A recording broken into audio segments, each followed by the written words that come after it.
Noch liegen wir vor Tarawai im Gambier-Archipel, unserem ersten Zwischenstopp auf dem Weg von Französisch-Polynesien nach Chile. Hier warteten wir auf ein passendes Wetterfenster für die weitere Überfahrt, auf der wir nach wie vor versuchen wollen, die Inseln Pitcairn und Rapa Nui anzulaufen. Und nach nunmehr 4 Tagen sollte sich nun dieses passende Wetterfenster zeigen.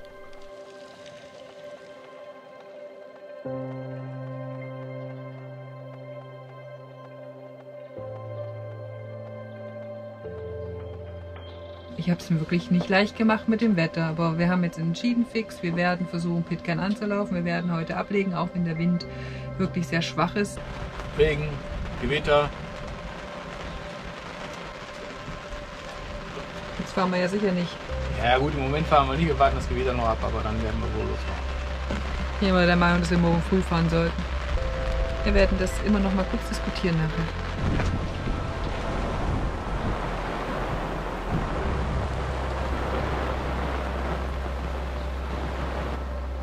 Es gab nicht viel zu diskutieren. Wir legten erst am folgenden Morgen ab, auch wenn dies bedeutete, dass wir Pitcairn wahrscheinlich nicht oder zumindest nicht direkt anlaufen können. Das Wetterfenster ist tatsächlich ein wenig zu kurz. Nur 2 Tage werden wir in die richtige Richtung segeln können, bevor der Wind laut Vorhersage von Nord-Nordost wieder zurück auf Ost dreht.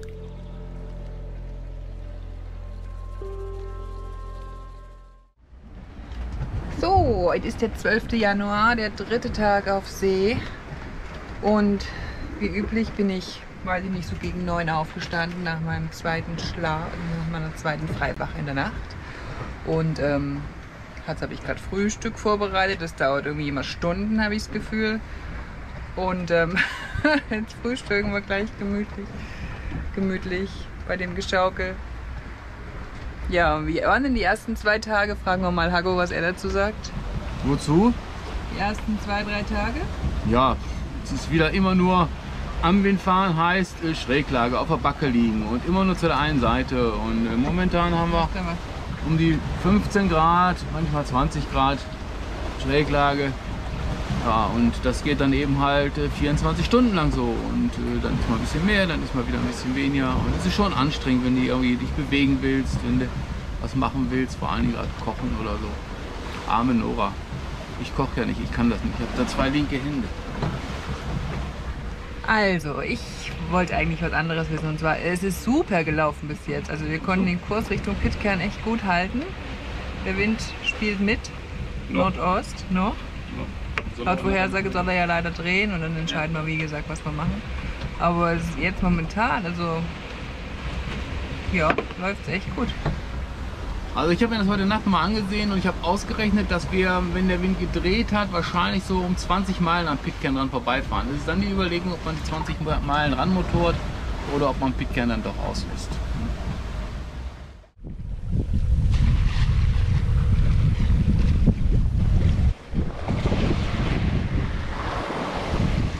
Deswegen sind wir jetzt ungefähr 60 Meilen südlich vom Pitcairn. Haben aber eigentlich gestern Abend schon entschlossen, dass wenn wir Pitcairn nicht versuchen, es definitiv anzulaufen, weil wir werden nie wieder die Möglichkeit haben in unserem Leben und wir sind jetzt so nah, dann werden die 60 Meilen, die wir jetzt zurücksegeln müssen Richtung Nord, die werden wir wahrscheinlich ja, definitiv nicht bereuen. Wir gucken mal, was auf uns wartet. Wie sieht es denn momentan aus im Wetter? Ich denke mal, in 2 Stunden können wir dann wenden. Es ist ziemlich aktuell, die Prognose ist jetzt gerade 1 Stunde alt. Und wir befinden uns momentan, ja, 15 Uhr momentan hier. Wir wollen also noch so ein bisschen da weiter runter. Und dann die Wende fahren und dann oben hoch nach Pitcairn. Ganz mal ein bisschen runterziehen, so, zack. Und mit ein bisschen Glück klappt das. Gegebenenfalls müssen wir ein bisschen an Pitcairn dran vorbei und dann nochmal wenden und dann einlaufen. Aber das müsste gehen. Ja, wir haben dann natürlich noch geguckt, wie es die nächsten Tage in Pitcairn aussieht, weil in Pitcairn kann man ja auch nicht immer liegen. Ist ja Open Roadstead, also wirklich keine geschützte Bucht. Und ich habe gelesen im Vorfeld, man kann bis Windstärke 4 da okay liegen. Also gut liegt man da wahrscheinlich nie. Und wir haben einfach das Glück, dass wenn wir da ankommen, der Wind abnehmen soll. Hoffentlich ist es auch so und auf Ost, Ost-Südost dreht. Und dann sollte das irgendwie möglich sein, an der Nordküste Schutz zu finden.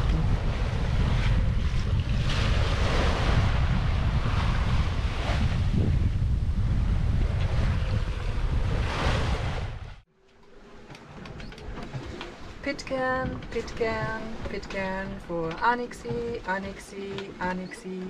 To read on channel 16. Over. You copy on 14? Yes, I'm copy.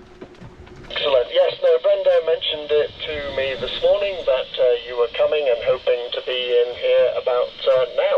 So your timing is good. The weather is not so good. But how far away are you at the moment? Over. 8 miles to go. Okay. And coming in from Mangareva? Yeah, we're coming in from the south. Right, okay. Well, when you come into the island, if you can make your way to what I would say is the northwest side of the island, and I believe that that's going to be your best opportunity to find some calm water or the calmest available. I don't know if it will be calm enough, but I think that's where you're going to need to have a look at. Over.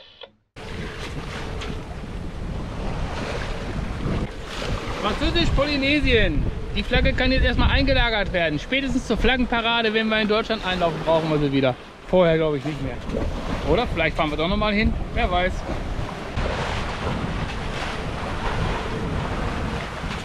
Immer noch ein bisschen Nordostwind und immer noch richtig viel Schwell. Gut, laut Unterlagen haben wir nur 3 Meter Welle. Kommt auch ungefähr hin. Mal sehen, was wir machen. Ich würde sagen, wir fahren erstmal da diese südliche Bucht an und Nordwestliche Bucht. nordwestlich? Nordwestliche Bucht, genau. Ja, dann gucken wir mal. So, jetzt wird noch schnell eine Winch repariert. Ja, da hatte sich was gelockert und das Seil rutschte dann plötzlich immer durch. Hier, unser Kranz ist lose und es musste angezogen werden.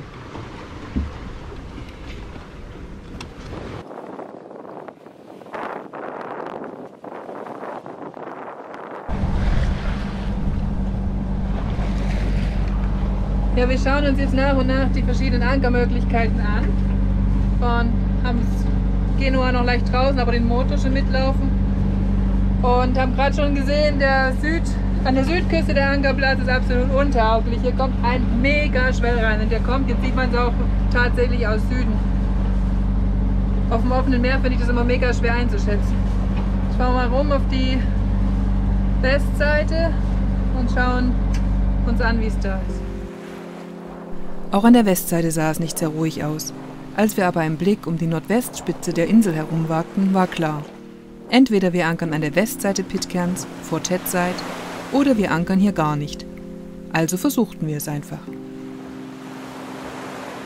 Wir haben den Anker unten auf 18 Meter. Hoffentlich haben wir einen Sandfleck getroffen, weil es sind doch relativ viele Steine und was weiß ich, Korallen wahrscheinlich hier. Nur das Merkwürdige ist, irgendwie liegen wir quer zum Wind. Heiko, was ist das? So, wir haben von da draußen 3 Meter Welle reinkommen, wird überall gebrochen durch die Felsen. Wind haben wir im Moment nicht so viel und wahrscheinlich eine Strömung oder was weiß ich. Na gut so, wir haben schon schlimmer gelegen.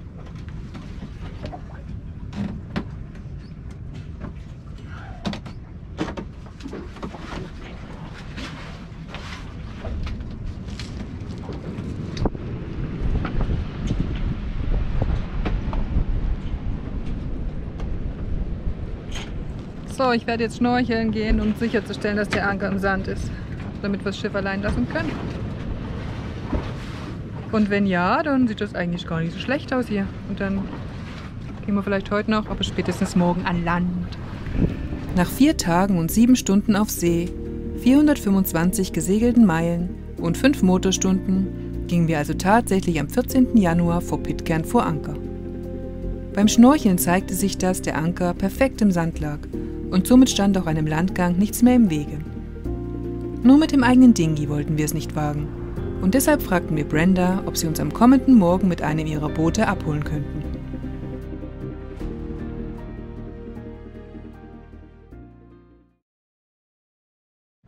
Wir sind nun hier in Pitcairn. Welcome to Bonfim Bay. It's so exciting. I want to introduce you, Brenda. Hello, welcome to Pitcairn. Thank you. Nora and Heiko.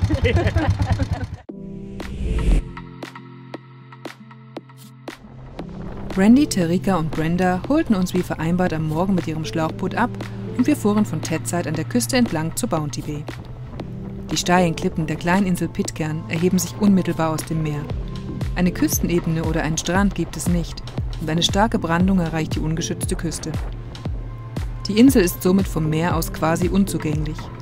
Nur an der Nordküste, in der Bounty Bay, wo auch das gleichnamige Schiffswrack versunken liegt, ist ein Anlanden unter gewissen Bedingungen möglich.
Brenda nahm uns übrigens den ganzen Tag unter ihre Fittiche. Aber bevor sie mit uns auf ihrem Quad zu sämtlichen Highlights der Insel fuhr, erledigten wir die notwendigen Formalitäten. Alles war super organisiert und innerhalb kurzer Zeit erledigt. Und anschließend erlebten wir einen mit Informationen vollgepackten, fantastischen Tag auf der Insel.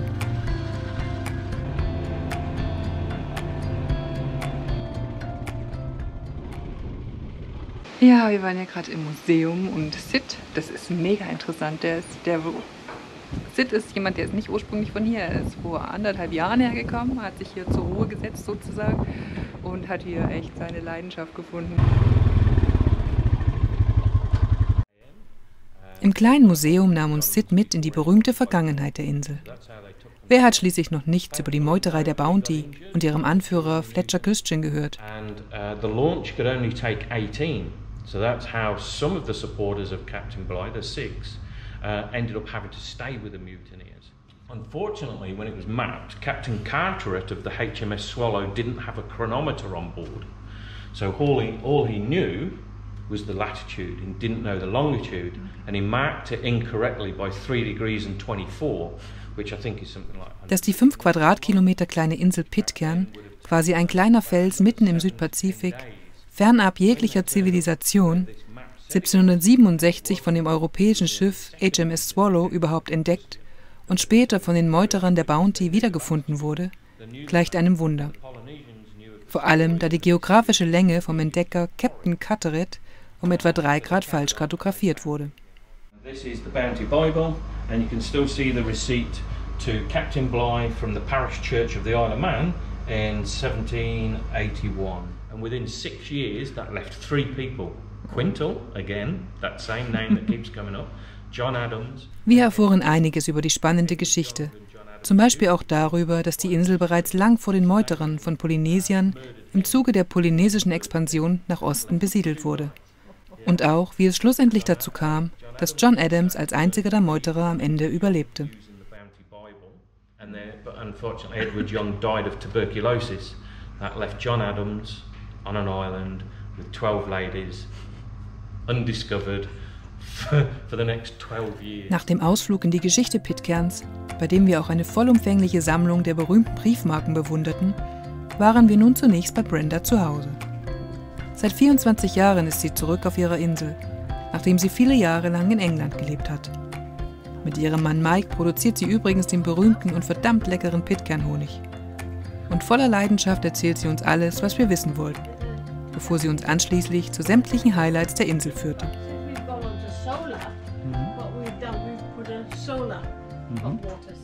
Okay.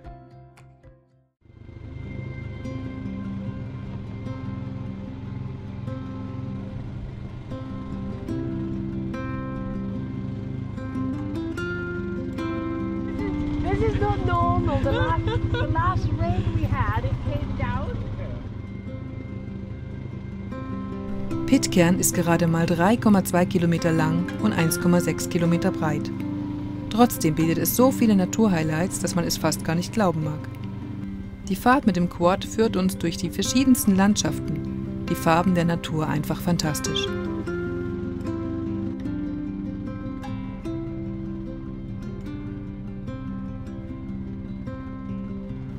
Von Adamstown fuhren wir zunächst zur Ostseite der Insel, anschließend hinauf zum höchsten Punkt und schließlich hinab in das fruchtbare Tal auf der Westseite, vor dem wir mit Annecy vor Anker lagen.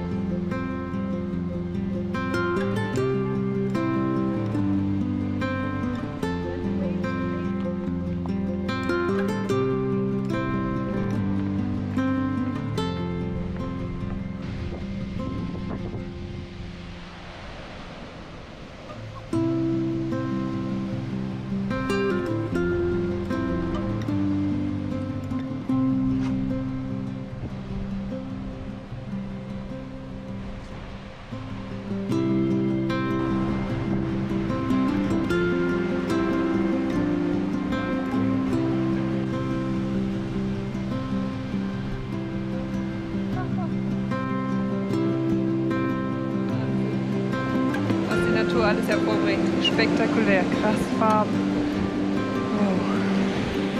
Wow. Wow.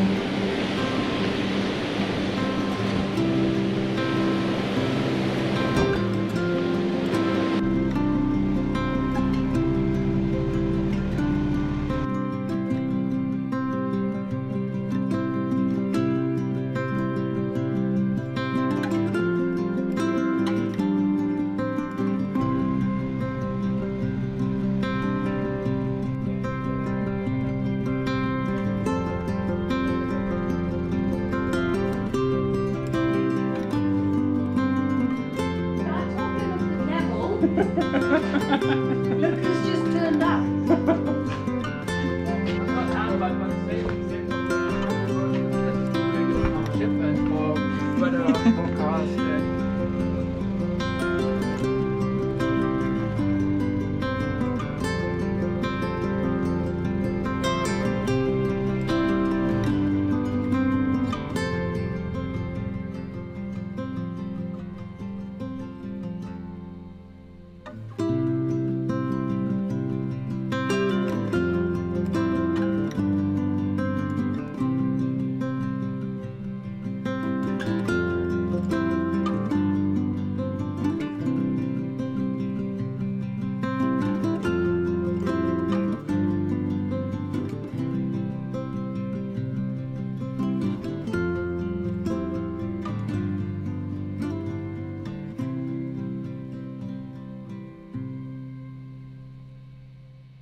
Who is this?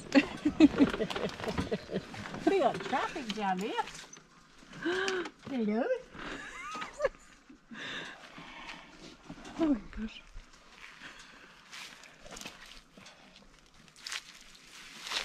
Come on. Come on.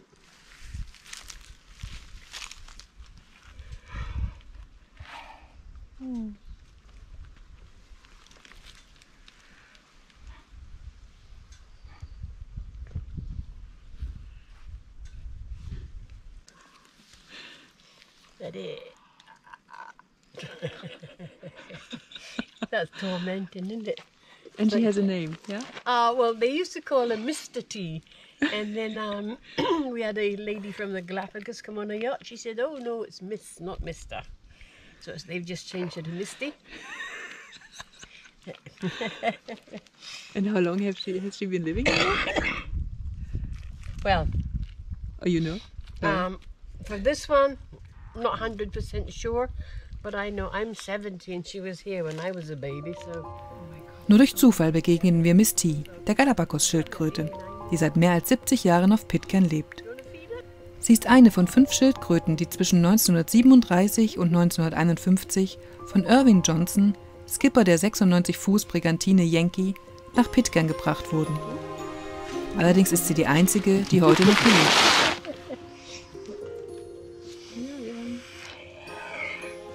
lebt. Sie darf frei herumlaufen und deshalb war es ein Riesenglück, dass wir ihr an diesem Tag überhaupt begegneten.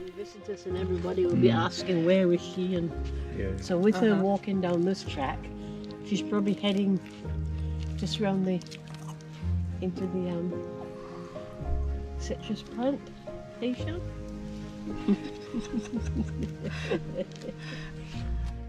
Unsere weitere Tour führte uns nun hinunter nach Tedside, zur Westküste der Insel. Hier wurde vor einigen Jahren ebenfalls ein kleiner Landungssteg gebaut. Allerdings wird dieser kaum genutzt, denn nur selten sind die Bedingungen laut Brenda dafür optimal. Zudem gibt es hier keinen Kran, so wie in Bounty Bay, um die Boote zu ihrem Schutz an Land zu heben.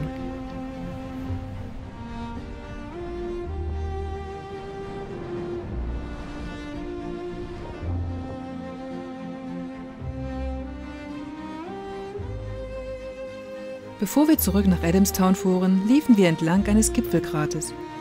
Wir probierten Rosenäpfel, eine Frucht, die vor allem in Südostasien, aber auch hier auf Pitcairn zu finden ist. Und wir genossen die fantastischen Ausblicke auf Tedside und Adamstown. Bisschen steil runter, rechts und links, hä? Wahnsinnig. Okay. Ich meine, ob man sagen, das ist wahrscheinlich nicht. Oh.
Zurück in Adamstown tauchten wir nochmals kurz in die Geschichte der Meuterer.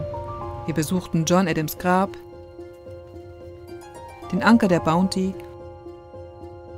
und fuhren vorbei an einer der vom Meeresgrund geborgenen Kanonen. Und das alles, bevor wir auf ein Bier in Paul's Bar einkehrten und unsere Signatur auf der deutschen Flagge hinterließen. Here we go. Sue? Hello. How are you doing? We are very good. How are you doing? We're good. So tell me, where are we? Sorry? Where are we? Oh, Pitcairn. Pirate Paul's Bar. Paul's Bar. Yeah, and we have a beer. And we have a beer. Thank you. And here we have Heiko, who arrived here today from Mangareva after 2 days at sea, on his way to Chile, here at Pitcairn Island, citing his name on the German flag, because Nora has already done hers. And then they're going to have themselves a beer with Pirate Paul at Pirate Paul's Bar. And handing over to Nora and signing off is Sue. You. Thank you. Andy's left hand. The real famous thumb. The world famous thumbnail. It's really world famous. Oh, yeah. Yeah. Ah, yeah, it's better than nothing. Oh, it's so big. Yeah.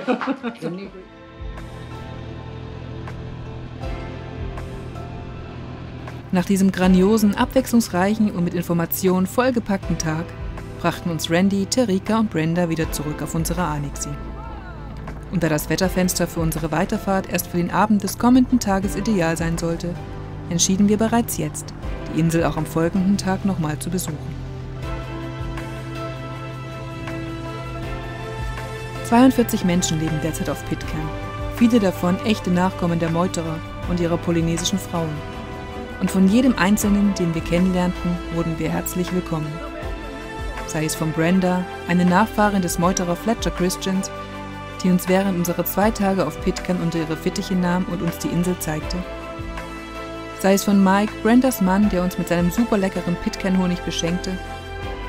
Sei es von Kirsty, Brendas Tochter, die derzeit ihre Familie auf Pitcairn besucht und mit uns am 2. Tag zum Schnorcheln zu St. Paul's Pool fuhr und uns zu Christian's Cave führte. Sei es von Carol, Jay und ihrer Tochter Darylyn, die uns ein wunderbares Lunch zauberten. Sei es von Terika und Randy, die uns mit ihrem Schlauchboot jeweils sicher auf die Insel und wieder zurückbrachten. Sei es von Paul und Sue, die uns in ihrer Bar herzlich begrüßten. Sei es von Sid, der uns so viel über die Geschichte erzählte. Sei es von Mirelda, die uns immer wieder überall auf der Insel begegnete. Und sei es von Rob, der seinen Traum umsetzte und derzeit die Insel für 3 Monate besuchte. Thank you very much. Thank you. Thank you. Pitcairn mit seinen herzlichen Bewohnern hat uns einfach nur überwältigt. Und wir sind super dankbar, dass wir das Glück hatten, auf dieser kleinen Insel inmitten des Südpazifik anlanden zu können. Am Abend des 16. Januar gingen wir bereits wieder Anker auf und ließen Pitcairn mit einem lachenden und einem weinenden Auge im Kielwasser zurück. Unsere Reise nach Chile ging weiter. Aber mehr dazu, das zeigen wir euch in der kommenden Episode. Bei Pitcairn war die richtige Entscheidung zu kommen. Jederzeit wieder.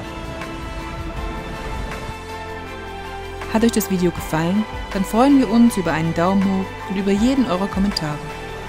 Und wenn ihr keine unserer kommenden Videos verpassen möchtet, dann abonniert doch sehr gern unseren YouTube-Kanal. Herzlichen Dank, dass ihr dabei seid. That's great news. We're so glad you guys enjoyed our little home. Safe travels onto Easter Island and fair winds and calm seas. Thank you so much. Have a good evening and stay safe and healthy.